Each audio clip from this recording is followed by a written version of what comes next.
ತಂದನ್ನಿ ತಾನಾನಾನ ತಂದನ್ನಾನಿ ತಾನಾನಾನ ತಂದನ್ನಾನ ತಾನಾನಾನ ತಾನಾನಾನ. ಅಜ್ಜಿ ಕತೆ ಹೇಳಜ್ಜಿ.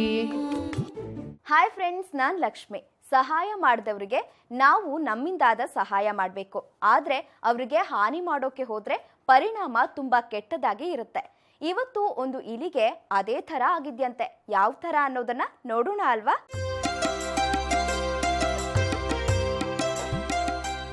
ಮಕ್ಕಳ, ಏನಿವತ್ತು ಇಷ್ಟು ಬೇಗ ಬಂದು ನಂಗೋಸ್ಕರ ಕಾಯ್ತಿದ್ದೀರಾ? ಒಳ್ಳೇದಾಯ್ತು ಬಿಡಿ. ನಾನಿವತ್ತು ಋಷಿಗಳೊಬ್ಬರ ಕತೆ ಹೇಳ್ತೀನಿ. ನಮಗೆ ಉಪಕಾರ ಮಾಡಿದವರಿಗೆ ಅಪಕಾರ ಮಾಡೋಕ್ ಹೋದ್ರೆ ಏನಾಗುತ್ತೆ ಅನ್ನೋ ಕಥೆ ಇದು. ಒಂದು ಸುಂದರವಾದ ಕಾಡು ಮಕ್ಕಳ. ಆ ಕಡೆ ನೂರಾರು ಪ್ರಾಣಿಗಳಿದ್ವು, ಸಾವಿರಾರು ಗಿಡ ಮರಗಳಿದ್ವು. ಎಲ್ಲಾ ಕಡೆ ಬರೀ ಹಸಿರೇ ತುಂಬಿತ್ತು. ಇಂಥ ಕಾಡಲ್ಲಿ ಒಬ್ಬ ಋಷಿಗಳ ಆಶ್ರಮ ಇತ್ತು. ಆ ಆಶ್ರಮದಲ್ಲಿ ತೇಜಸ್ವಿ ಅನ್ನೋ ಒಬ್ಬ ಋಷಿಗಳಿದ್ರು. ಇವರಿಗೆ ದೇವರ ಮೇಲೆ ಅಗಾಧವಾದ ಭಕ್ತಿ. ಈ ಮಹರ್ಷಿಗಳಿಗೆ ಒಂದು ವಿಶೇಷವಾದ ಶಕ್ತಿ ಇತ್ತು ಮಕ್ಕಳ. ಓ, ಆ ಶಕ್ತಿ ಏನು ಅಂತ ಕೇಳಿದ್ರಾ? ಇವರಿಗೆ ತಮ್ಮ ಎದುರುಗಡೆ ಕೂತಿರೋರ ಮನ್ಸಲ್ಲಿ ಏನ್ ಯೋಚನೆ ಮಾಡ್ತಿದ್ದಾರೆ ಅನ್ನೋದು ಸುಲಭವಾಗಿ ಗೊತ್ತಾಗ್ಬಿಡ್ತಿತ್ತು. ಇವರ ಹತ್ರ ಯಾರೊಬ್ರು ಸುಳ್ಳು ಹೇಳೋಕ್ ಸಾಧ್ಯನೇ ಇರಲಿಲ್ಲ. ಇವರಿಗೆ ಇನ್ನೂ ಒಂದು ಶಕ್ತಿ ಇತ್ತು ಮಕ್ಕಳ. ಇವರೇನ್ ಹೇಳ್ತಾರೋ ಅದೇ ಆಗ್ತಿತ್ತು ಮಕ್ಕಳ. ಒಂದಿನ ಒಬ್ಬ ಶಿಷ್ಯ ಬಂದು, ಗುರುಗಳೇ, ಇವತ್ತು ಅಕ್ಕಿ ಖಾಲಿಯಾಗಿದೆ, ಅಡುಗೆ ಮಾಡೋಕೆ ಏನೂ ಇಲ್ಲ ಅಂತ ಹೇಳ್ದ. ಆಗ ಗುರುಗಳು ಕಣ್ಮುಚ್ಕೊಂಡು, ನೀನೇನು ಯೋಚನೆ ಮಾಡ್ಬೇಡ, ಇವತ್ತು ನಮಗೆಲ್ಲರಿಗೂ ಮೃಷ್ಟಾನ್ನ ಭೋಜನ ಸಿಗುತ್ತೆ ಅಂತ ಹೇಳಿದ್ರು. ಋಷಿಗಳ ಹೇಳಿ ಇನ್ನು ಅರ್ಧ ಗಂಟೆ ಆಗಿತ್ತು ಅಷ್ಟೇ ಮಕ್ಕಳ. ಒಬ್ಬ ರಾಜ ತನ್ನ ಪರಿವಾರದ ಜೊತೆ ಬಂದ. 4-5 ದೊಡ್ಡ ಪಾತ್ರೆಗಳ ತುಂಬಾ ಅಡುಗೆ ಮಾಡಿ ತಂದಿಟ್ಟ. ಇದನ್ನು ಕಂಡ ಆ ಶಿಷ್ಯ ಆಶ್ಚರ್ಯಪಟ್ಟ. ಹೀಗೆ ಋಷಿಗಳ ಮಾತು ಸತ್ಯವಾಗಿದ್ದನ್ನ ಆಶ್ರಮದಲ್ಲಿದ್ದ ಒಂದು ಇಲಿ ನೋಡ್ತು. ಅಬ್ಬಬ್ಬ, ಏನಿ ಮನುಷ್ಯ, ಇವಾಗ ತಾನೇ ಹೇಳಿದ್ದ, ಆಗ್ಲೇ ರಾಜ ಬಂದು ಅಡುಗೆ ತಂದು ಕೊಟ್ನಲ್ಲ, ಈತ ಸಾಮಾನ್ಯನಲ್ಲ. ಇಂಥವನ ಸೇವೆ ಮಾಡಿದ್ರೆ ನನಗೂ ಏನಾದ್ರೂ ಲಾಭ ಆಗಬಹುದು ಅಂತ ಯೋಚನೆ ಮಾಡ್ತು ಆ ಇಲಿ. ಅವತ್ತಿಂದ ಇಲಿ ದಿನ ಆಶ್ರಮಕ್ಕೆ ಬರ್ತಿತ್ತು. ತಪಸ್ಸು ಮಾಡ್ತಿದ್ದ ಋಷಿಗಳ ಮುಂದೆ ತಾನು ಚಕ್ಕಲ್ ಬಕ್ಲು ಹಾಕೊಂಡು ಕೂತ್ಕೋತಿತ್ತು. ಇದೇ ತರ ತುಂಬಾ ದಿನಗಳ ಕಾಲ ಆಯ್ತು ಮಕ್ಕಳ. ಪ್ರತಿ ದಿವಸ ಶ್ರದ್ಧೆಯಿಂದ ತನ್ನ ಮುಂದೆ ಕೂತ್ಕೊಳ್ಳೋ ಇಲಿ ಮೇಲೆ ತೇಜಸ್ವಿ ಋಷಿಗಳಿಗೂ ಕರುಣೆ ಬಂತು. ಒಂದಿನ ಇಲಿಯನ್ನ ಕರೆದು, ನೋಡು, ನಿನ್ನ ಶ್ರದ್ಧೆನ ನಾನು ಮೆಚ್ಚಿದ್ದೀನಿ, ಆದ್ರೆ ಒಂದು ಹೇಳು, ಹೀಗೆ ದಿನಾಲು ನನ್ನ ಮುಂದೆ ಬಂದು ಕೂರ್ತಿಯಲ್ಲ, ನಿಂಗೇನ್ ಬೇರೆ ಕೆಲ್ಸ ಇಲ್ವಾ ಅಂತ ಕೇಳಿದ್ರು. ಆಗ ಇಲಿ, ಅಯ್ಯೋ ಸ್ವಾಮಿ, ಯಾಕ ಮಾತ್ ಕೇಳ್ತೀರಿ, ಬೆಟ್ಟದಷ್ಟು ಕೆಲ್ಸ ಇದೆ, ನಮ್ಮನೇಲಿ ದುಡಿಯೋನು ಅಂತ ಇರೋದು ನಾನೊಬ್ಬನೇ, ನಾನೇ ಹೋಗ್ಬೇಕು, ಕಾಳು ದವಸ ಧಾನ್ಯನೆಲ್ಲ ಮನೆಗೆ ತಗೊಂಡು ಹೋಗಿ ಕೊಡಬೇಕು ಅಂತ ಪೇಚಾಡ್ತು. ಋಷಿಗಳು ಸಮಾಧಾನ ಮಾಡೋದಕ್ಕಿಂತ, ಹೋಗ್ಲಿ ಬಿಡು, ಕೆಲ್ಸ ಮಾಡೋರು ಹೀಗೆಲ್ಲ ಬೇಜಾರಾಗಬಾರ್ದು, ನಿನ್ನ ಕೆಲ್ಸ ನಿನ್ನ ಪ್ರೀತಿಯಿಂದ ಮಾಡು ಅಂತಂದ್ರು. ಆಗ ಇಲ್ಲಿ ಹಣೆ ಮೇಲೆ ಕೈ ಹಿಡ್ಕೊಂಡು, ಬರೀ ಕೆಲ್ಸ ಅಷ್ಟೇ ಅಲ್ಲ ಸ್ವಾಮಿ, ನಾನ್ ನೋಡಿ ಹೇಗೆ ಪುಟ್ದಾಗಿದ್ದೀನಿ, ನಾನ್ ನೋಡಿದ್ರೆ ಹಾವು ಅಟ್ಟಿಸ್ಕೊಂಡ್ ಬರುತ್ತೆ, ಬೆಕ್ಕು ಓಡಿಸ್ಕೊಂಡ್ ಬರುತ್ತೆ, ಅವುಗಳಿಂದ ಪಾರಾಗಿ ಹೇಗೋ ಜೀವ ಉಳಿಸ್ಕೊಂಡು ಅಷ್ಟೋ ಇಷ್ಟೋ ತಿನ್ಕೊಂಡಿರೋ ನನಗೆ ನನ್ನ ಜೀವನಾನೇ ಬೇಜಾರ್ ಬಂದಿದೆ, ಅದಕ್ಕೆ ನಿಮ್ಮನ್ನ ನೋಡಿ ಗುರುಕೃಪೆ ಏನಾದ್ರೂ ಸಿಗುತ್ತಾ ಅಂತ ಬರ್ತಿದ್ದೀನಿ ಅಂತ. ಇಲಿಯ ವ್ಯಥೆ ಕೇಳಿ ನಿಮಗಾದಂತೆ ಋಷಿಗಳಿಗೂ ಬೇಸರವಾಯ್ತು ಮಕ್ಕಳ. ಅದಕ್ಕೆ ಋಷಿಗಳು ಹೇಳಿದ್ರು, ಸರಿ, ನಾಳೆ ಬೆಳಗ್ಗೆ ಅಭ್ಯಂಜನ ಸ್ನಾನ ಅಂದ್ರೆ ತಲೆ ಸ್ನಾನ ಮಾಡ್ಕೊಂಡು ಬಾ, ನಿನಗೊಂದು ವರ ಕೊಡ್ತೀನಿ ಅಂತ ಹೇಳಿದ್ರು. ಇಲಿ ಹಿಗ್ಗಿನಿಂದ ಋಷಿಗಳ ಕಾಲಿಗೆ ಬಿದ್ದು ಅಲ್ಲಿಂದ ಕುಣ್ಕೊಂಡ್ಕೊಂಡು ಹೋಯ್ತು. ಮಾರನೇ ದಿನ ಇಲಿ ಬಂತು ಮಕ್ಕಳ. ಅದ್ರ ಮುಖದಲ್ಲಿ ಖುಷಿ ತಾಂಡವಾಡ್ತಿತ್ತು. ತಪಸ್ಸು ಮಾಡ್ತಿದ್ದ ಋಷಿಗಳ ಮುಂದೆ ಯಥಾ ಪ್ರಕಾರ ಚಕ್ಕಲ್ ಬಲ್ ಹಾಕೊಂಡು ಕೂತ್ಕೊಳ್ತು. ಋಷಿಗಳ ತಪಸ್ಸು ಮುಗೀತು. ಕಣ್ಣು ಬಿಟ್ಟು ನೋಡಿದ್ರೆ ಮುಂದ್ಗಡೆನೆ ಇಲಿ ಕೂತಿತ್ತು. ಋಷಿಗಳು ದೀರ್ಘವಾಗಿ ಆಲೋಚಿಸಿದ್ರು. ಅವರಿಗೆ ಇಲಿ ಮನ್ಸಲ್ಲಿ ಏನಿದೆ ಅಂತ ಗೊತ್ತಾಗ್ಬಿಡ್ತು. ಇಲಿಗೆ ತನಗ್ಯಾರು ಬೆಲೆ ಕೊಡುವುದಿಲ್ಲ, ಯಾರು ಹೆದರೋದಿಲ್ಲ ಅನ್ನೋ ಬೇಸರ ಆಯ್ತು. ಇನ್ನು ಮೇಲೆ ಆ ಬೇಜಾರಿರಬಾರ್ದು ಅಂತ ತೀರ್ಮಾನಿಸಿ ಒಂದು ವರ ಕೊಡೋಕೆ ಅಂತ ತನ್ನ ಕಮಂಡಲದಲ್ಲಿದ್ದ ನೀರನ್ನ ಇಲಿ ಮೇಲೆ ಪ್ರೋಕ್ಷಣೆ ಮಾಡಿದ್ರು ಮಕ್ಕಳ. ಅಬ್ಬಾ, ಏನ್ ಆಶ್ಚರ್ಯ! ಒಂದು ಅಂಗೈ ಅಗಲಕ್ಕಿದ್ದ ಇಲಿ ದೊಡ್ಡ ಸಿಂಹವಾಗೋಯ್ತು. ಈಗ ಇಲಿ ಮಾತಾಡಿದ್ರೆ ಚ್ಯೂ ಚ್ಯೂ ಅಂತ ಸದ್ದಾಗ್ತಿರ್ಲಿಲ್ಲ, ಸಿಂಹದ ಗರ್ಜನೆ ಬರ್ತಿತ್ತು. ಋಷಿಗಳ ಆಶೀರ್ವಾದದಿಂದ ಇಲಿ ಸಿಂಹವಾಗ್ಬಿಡ್ತು.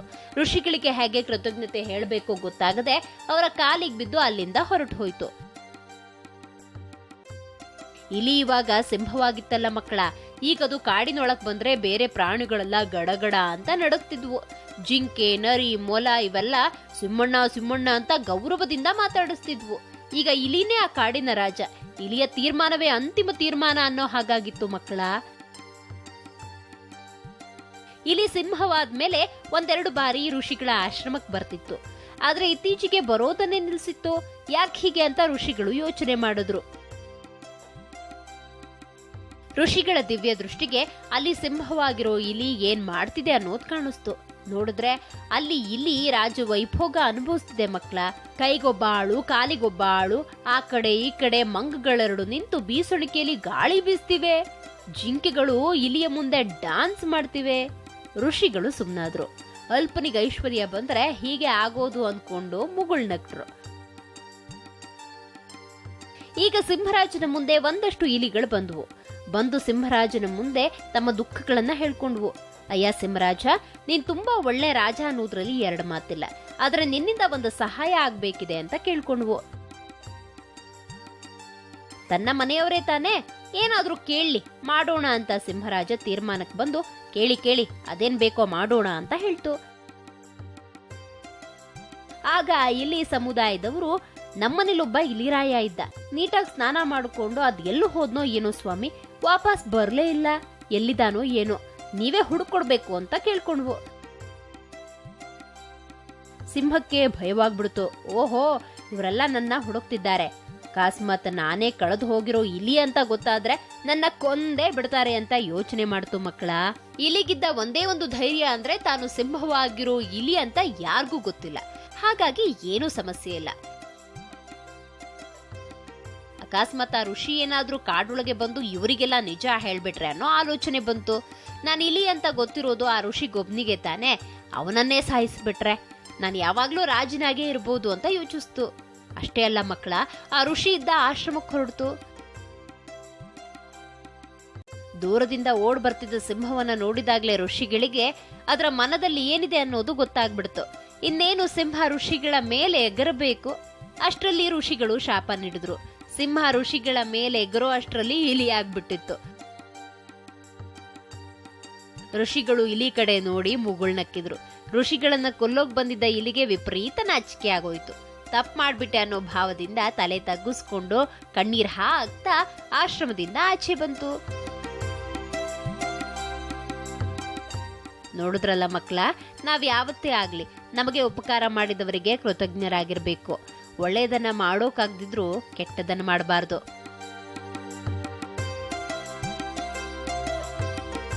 ಹೇಗಿತ್ತು ಕಥೆ?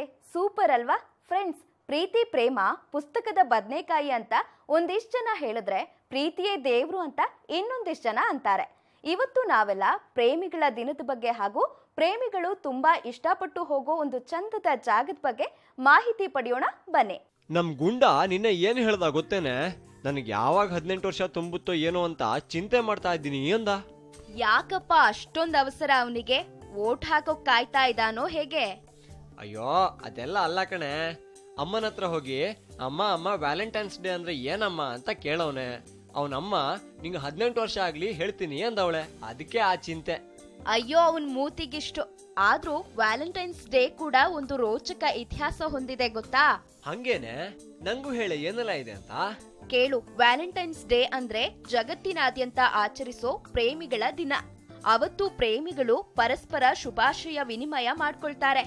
ಅಂದಿನ ದಿನ ಅತಿ ಹೆಚ್ಚು ಗುಲಾಬಿ ಹೂಗಳು ಮಾರಾಟವಾಗ್ತವೆ ಅಂತ ಒಂದು ಸಮೀಕ್ಷೆ ಹೇಳಿದೆ ಕಣೋ.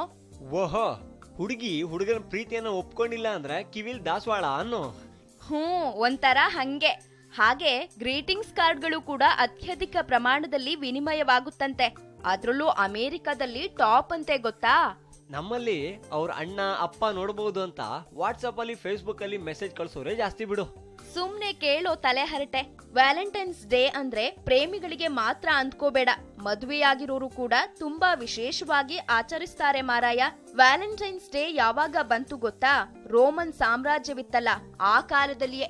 ಓಹೋ ಸೂಪರ್ ಕಣೆ. ನಿಂಗಿವತ್ತು ನಾನು ಲವರ್ಸ್ಗೆ ಅಂತಾನೆ ಇರೋ ಒಂದು ಸ್ಪೆಷಲ್ ಜಾಗದ ಬಗ್ಗೆ ಹೇಳ್ತೀನಿ, ಕೇಳಿಸ್ಕೋ. ನಾನು ಹೇಳೋಕೆ ಹೊರಟಿರೋ ಜಾಗವಿರೋದು ಉಕ್ರೇನ್ ದೇಶದಲ್ಲೇ. ಅದ್ರ ಹೆಸರು ಲವ್ ಟನೆಲ್ ಅಂತ. ಟನೆಲ್ ಅಂದ್ರೆ ಸುರಂಗ ಅಂತ ಅರ್ಥ ಬರುತ್ತೆ ಅಲ್ವೇನೆ? ಹಂಗಾದ್ರೆ ಅಲ್ಲಿ ಸುರಂಗ ಇದೆಯಾ? ಸುರಂಗ ಅಂದ್ರೆ ಮರಗಳಿಂದಾದ ಸುರಂಗ, ಹಚ್ಚ ಹಸಿರಿನ ಸುರಂಗ, ಒಂದ್ ಹಳೆಯ ರೈಲ್ವೆ ಟ್ರ್ಯಾಕ್ ಇರೋ ಚಂದದ ಸುರಂಗ. ವಾವ್, ನೋಡೋಕೆ ಎರಡು ಕಣ್ಣು ಸಾಲೋದಿಲ್ಲ ಬಿಡು. ಹಾಗಾದ್ರೆ ಒಂದ್ ಕನ್ನಡಕ ಹಾಕೊಂಡ್ ನೋಡು, ಇನ್ನೂ ಸೂಪರ್ ಆಗಿ ಕಾಣಿಸುತ್ತೆ. ಅದ್ಬಿಡು, ಅಲ್ಲಿ ರೈಲ್ವೆ ಯಾಕೆ ಮಾಡಿದ್ರು ಗೊತ್ತಾ? ತುಂಬಾ ಹಿಂದೆ ಯುದ್ಧಗಳು ನಡೀತಿದ್ದ ಸಂದರ್ಭದಲ್ಲಿ ಮಿಲಿಟರಿ ಅವರಿಗೆ ಯುದ್ಧ ಸಾಮಾನುಗಳನ್ನೆಲ್ಲ ತಗೊಂಡ್ ಹೋಗಿ ಕೊಡೋದಕ್ಕೆ ಅಂತ ಅಲ್ಲಿ ರೈಲ್ವೆ ಸಂಚಾರ ಶುರು ಮಾಡಿದ್ರು. ಹಾಗೆ ಅದು ಸುಮಾರು 6 ಕಿಲೋಮೀಟರ್ ಇದೆ ಗೊತ್ತಾ. ಕಾಡನ್ನ ಹೆಚ್ಚು ನಾಶ ಮಾಡದೆ ಟ್ರ್ಯಾಕ್ ಹಾಕಿ ರೈಲು ಓಡಿಸಿದ್ದು ರಿಯಲಿ ಗ್ರೇಟ್. ವಾವ್. ಆಮೇಲೆ ಅದಾದ್ಮೇಲೆ ಕೆಲ ವರ್ಷಗಳಲ್ಲಿ ಅದು ಲವರ್ಸ್ ಫೇವ್ರೆಟ್ ಸ್ಪಾಟ್ ಆಯ್ತು. ಅಲ್ಲಿ ನೀನು ಚಳಿಗಾಲದಲ್ಲಿ ಹೋಗ್ಬೇಕ್ ಮಾರಾಯ. ಫುಲ್ ಹಿಮ ಬಿದ್ದು ಹಸಿರು ಮಾಯವಾಗಿ ಎಲ್ಲಾ ಕಡೆ ಬೆಳ್ಳಗೆ ಕಾಣಿಸುತ್ತೆ. ಹಾಗೆ ಹೂ ಬಿಡೋ ಟೈಮಲ್ಲಿ ಹೋದ್ರೆ ಬಣ್ಣ ಬಣ್ಣದ ಹೂಗಳು ನಿನ್ನನ್ನ ಸ್ವಾಗತ ಮಾಡ್ತವೆ. ನಾನು ದೊಡ್ಡವನಾದ್ಮೇಲೆ ಹೋಗ್ತೀನಿ ಅಮ್ಮನ್ ಸೊಸೆ ಕರ್ಕೊಂಡು. ಹೊಸದಾಗಿ ಮದ್ವೆಯಾದವ್ರು, ಇನ್ನೂ ಮದ್ವೆ ಆಗ್ಬೇಕಾದವ್ರು, ಹೀಗೆ ಎಲ್ರೂ ಅಲ್ಲಿ ಹೋಗ್ತಾರೆ. ಹಾಗೆ ಪ್ರೇಮಿಗಳ ನೆಚ್ಚಿನ ಹನಿಮೂನ್ ಸ್ಪಾಟ್ ಕೂಡ ಹೌದು. ಹಾಗೆ ಹಸಿರು ಸುರಂಗಗಳ ನಡುವೆ ರೈಲು ಚುಕುಬುಕು ಚುಕುಬುಕು ಅಂತ ಬರೋದನ್ನ ನೋಡೋಕೆ ಎಷ್ಟೆಲ್ಲ ಖುಷಿ ಆಗುತ್ತೆ ಗೊತ್ತಾ. ನಂಗಂತೂ ಕೇಳಿನೇ ಕುತೂಹಲ ತಡೆಯೋಕ್ ಆಗ್ತಾ ಇಲ್ಲ ನೋಡು. ಅಂತೂ ಪ್ರೇಮಿಗಳ ದಿನದ ಬಗ್ಗೆ ತಿಳ್ಕೊಂಡಿದ್ರ ಜೊತೆಗೆ ಪ್ರೇಮಿಗಳಿಗೆ ಅಂತಾನೆ ಇರೋ ಸುರಂಗದ ಬಗ್ಗೆನೂ ತಿಳ್ಕೊಂಡೆ. ಇರ್ಲಿ ಸರಿ, ನಾನು ಹೊರಟೆ ಕಣೋ. ಹ್ಞೂ ಕಣೆ, ಟಾಟಾ. ಇಲಿಯೊಂದು ಸಿಂಹವಾಗಿ ಮತ್ತೆ ಇಲಿಯಾದ ಚಂದದ ಕಥೆ ಕೇಳಿಯಾಯ್ತು. ಲವ್ ಸುರಂಗದ ಬಗ್ಗೆ ಸಾಕಷ್ಟು ಮಾಹಿತಿ ಪಡ್ಕೊಂಡಾಯ್ತು. ಸರಿ, ಹಾಗಾದ್ರೆ ನಾನು ನಿಮ್ಮನ್ನ ಮುಂದಿನ ಸಂಚಿಕೆಯಲ್ಲಿ ಭೇಟಿ ಮಾಡ್ತೀನಿ. ಕಥೆ ಮತ್ತು ಮಾಹಿತಿ ಜೊತೆ ಬರ್ತೀನಿ. ಅಲ್ಲಿವರೆಗೂ ನೋಡ್ತಾ ಇರಿ ಸರಳ ಜೀವನ, ಇದು ಮನುಕುಲದ ಒಳಿತಿಗಾಗಿ. ತಂದನ್ನಿ